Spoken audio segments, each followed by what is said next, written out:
بولیے نا، لوٹ جانا چاہیے. اگر اپنی ذات کے اعتبار سے اور حوالے سے ہم رب کی طرف لوٹنے کی ہمیں توفیق نہیں ملتی تو یہ احساس ہی کافی ہے کہ ہمارے نبی کی شان ہمارے لوٹ جانے سے اور بڑھ جاتی ہے، لوٹ جانے سے اور بڑھ جاتی ہے. پھر اللہ رب العزت فرماتا ہے انعام کہ وہ لوگ الا الذین تابوا واصلحوا واعتصموا واخلصوا دینهم للہ فاولئک مع المؤمنین، اور پھر وہ سچے مومن بن جاتے ہیں. یہ انعام تھے گناہگار، فاسق، فاجر، کافر اور مشرک بھی ہو سکتے تھے، مگر جب توبہ کر کے اللہ کی بارگاہ کی طرف لوٹے تو اللہ نے فرمایا میں نے انہیں صاحب ایمان بنا دیا، صاحب ایمان بنا دیا. اور پھر دیکھیے اللہ رب العزت فرماتا ہے فمن تاب من بعد ظلمه واصلح فان اللہ یتوب الیہ ان اللہ غفور رحیم.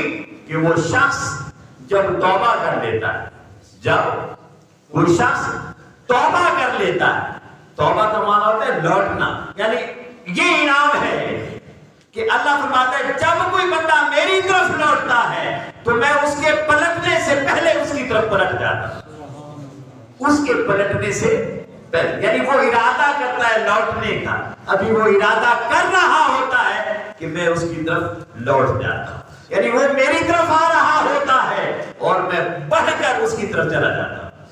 حدیث آپ نے سنی ہے کہ جب کوئی بندہ ایک بالشت اللہ کی طرف بڑھتا ہے تو اللہ ایک گز بڑھتا ہے، جب بندہ چل کر اس کی طرف جاتا ہے تو اللہ دوڑ کر بندے کی طرف آتا ہے. یہ اللہ فرمایا قرآن کریم میں اللہ رب العزت نے فرمایا بندہ میری طرف پلٹتا ہے اور جس محبت جس جذبے کے ساتھ پلٹتا ہے اس سے بڑھ کر محبت اور جذبے کے ساتھ میں اس کی طرف پلٹ جاتا ہوں، میں اس کی طرف. یہ اللہ رب العزت کا انعام اور اللہ کا کرم ہے.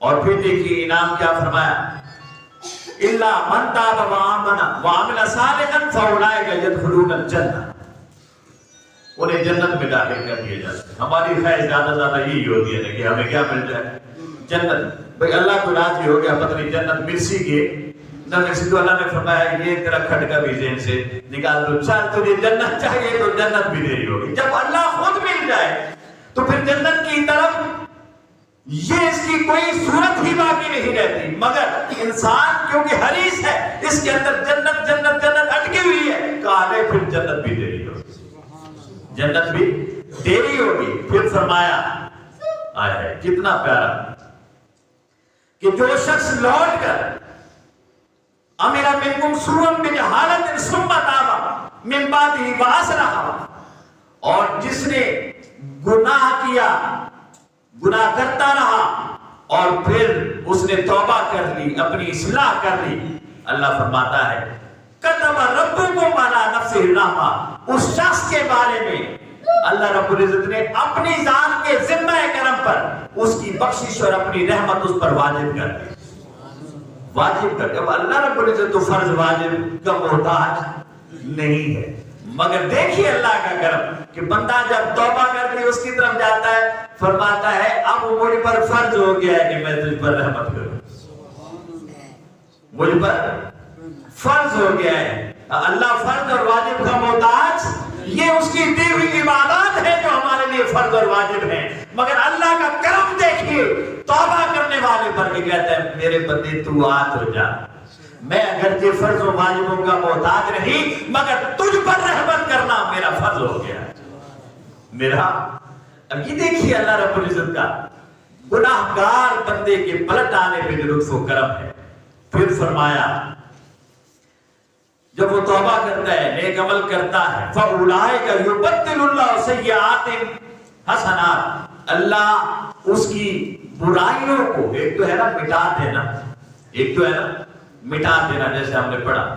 اب اللہ اور مزید بڑھ گئے، کہا صرف مٹاتا نہیں، جتنے گناہ کیے تھے نا، جتنی برائیاں کی تھی نا انہیں نیکیوں میں بدل دیتا. جتنی برائیاں، اب بندہ سوچے کیا کیا گناہ کیے، کیا کیا برائیاں کی، مگر لوٹ کر آیا برائیاں نہ صرف مٹ گئی بلکہ رب نے اس کے بدلے میں اچھائیاں لکھ دی. تو اللہ رب العزت اچھائیاں لکھ دیتا، یہ ہے رب تعالیٰ کا کرم.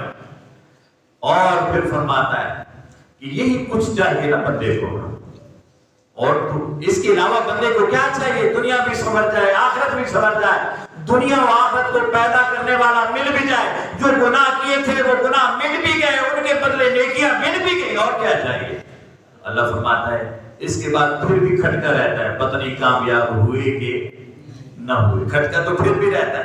اللہ فرماتا ہے فَأَمَّا مَنْ تَابَ وَآمَنَ وَعَمِلَ صَالِحًا فَعَسَىٰ أَن يَكُونَ مِنَ الْمُفْلِحِينَ۔ میرے محبوب، یہ میرے بندے تو یہی چاہتا ہے، لے تجھے میں نے کامیابیوں کا عنوان عطا کر دیا، تجھے نجات عطا کر دی ہے، تجھے کامیاب بندہ بنا دیا۔ یہ اللہ رب العزت کا بندے پہ لطف و کرم ہے۔ اب یہ دیکھیے بندہ لوٹ کر جب آتا ہے، حدیث میں آتا ہے، مسند احمد بن حنبل کی حدیث کہ ایک نوجوان حضور کی بارگاہ میں آیا، قریشی، کلمہ پڑھنے کے لیے۔ تو کہتا ہے کلمہ تو پڑھتا ہوں مگر میں بدکاری سے نہیں رک سکتا، زناکاری سے میں رک نہیں سکتا، بس کلمہ قبول کیجئے، ساری باتیں مانوں گا لیکن بدکاری نہیں چھوڑ سکتا، میرے بس کی بات ہی نہیں۔ ہم جیسا ہوتا تو کہتا اٹھ جا، دفع ہو جا، نکل جا یہاں سے۔ رسول کائنات کرم کے پیکر، شفقت کے منبع و مصدر، آپ نے کچھ جھڑکا نہیں، ڈانٹا نہیں کہ یہ کیا کہتا ہے، میرے آقا نے اسے اور قریب کر لیا، ادھر میرے پاس آ جا، کمال ہے، ادھر میرے پاس آ جا۔ میرے آقا نے اسے پاس بٹھایا، اس کے کندھے پہ اپنا دست اقدس رکھا۔ کون ہے جو گناہگاروں کو اتنا پروٹوکول دیتا ہے؟ کون ہے جو اتنا اکرام دیتا ہے گناہگاروں کو؟ کائنات میں مصطفیٰ سے بڑھ کر کوئی ذات ایسی آئی ہی نہیں۔ کہا آ جا، میرے پاس آ جا۔ صحابی حیران ہے، اتنا بڑا گناہگار اور اتنا دھڑلے سے کہتا ہے میں زنا کروں گا، یہ میں چھوڑ نہیں سکتا۔ آقا نے فرمایا ادھر آ جا، پاس بٹھا لیا۔ وہ دست قدرت، دست مصطفیٰ میں صرف دست قدرت ہے۔ کئی بار میں کہتا ہوں کہ یہ مصطفیٰ کا جو ہاتھ ہے یہ خود خدا کا ہاتھ ہے۔ ہاتھ رکھا کندھے پہ اور فرمانے لگے اچھا ٹھیک ہے، یہ گناہ تو نہیں چھوڑ سکتا؟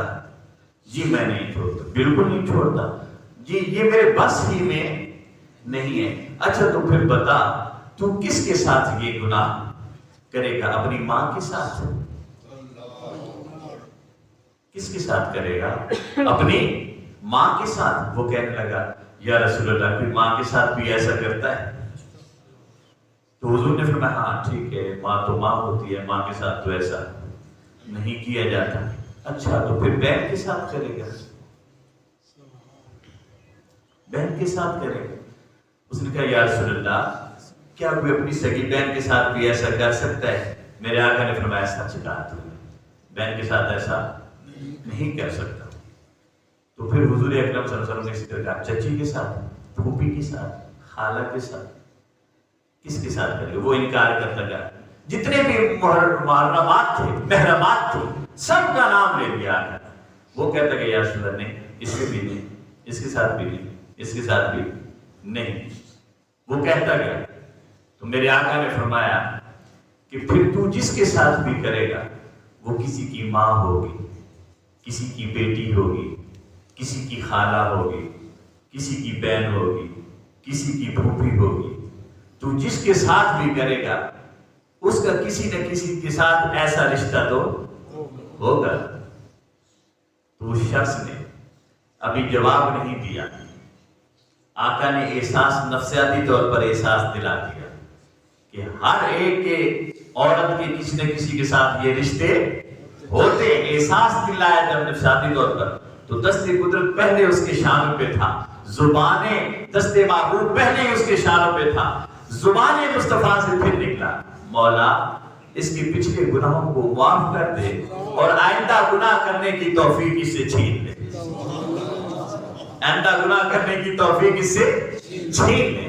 میرے محبوب کے لب ہلنے تھے، رب تو منتظر ہی مصطفیٰ کے لبوں کا ہے، رب تو دیکھ ہی مصطفیٰ کے چہرے کو رہا ہوتا ہے، رب تو دیکھ ہی مصطفیٰ کی اداؤں کو رہا ہوتا ہے، رب تو دیکھ ہی مصطفیٰ کے اور سنی مصطفیٰ کے جملوں کو رہا ہوتا ہے۔ رب تو محبوب کے بولنے کا مشتاق رہتا ہے، ادھر محبوب بولتا ہے، ادھر محب کہتا ہے وکیل ہی